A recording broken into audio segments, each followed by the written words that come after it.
Hey guys, this is John from Juggernaut Power. In this video we're going to talk about adjusting some settings on the nGAUGE as well as some logging.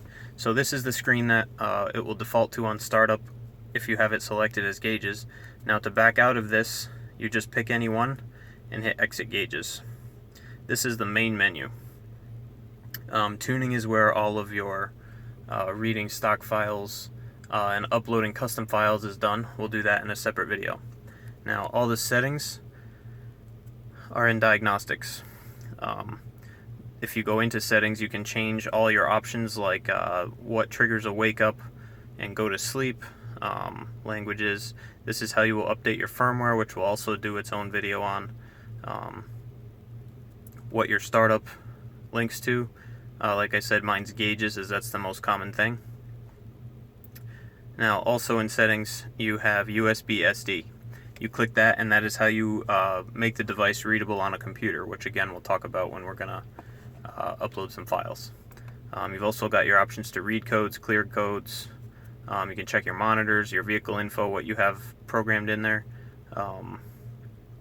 There's all kinds of stuff you can do with this thing. Now for data logging, it's in configuration.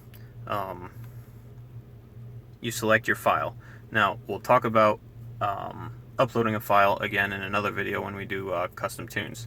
But once your file is on there, you just select data logging, select the check, and then it'll set up to log. Now once it displays this, you'll notice at the top it says log off. If you want it to log, you just tap the screen and it'll log. It's logging everything that your tuner has configured that particular log file to be watching. The yellow light blinks to show you that it's logging as well. Now when you're done, whether it's an idle log, free rev, whatever your tuner has requested, you can just hit the X to end the log. And now it's stored on the SD card, which you can access by pulling the card or by hooking up to USB. And that's how easy logging is. There's no laptop needed. It's great. That's one of the best features of the nGAUGE.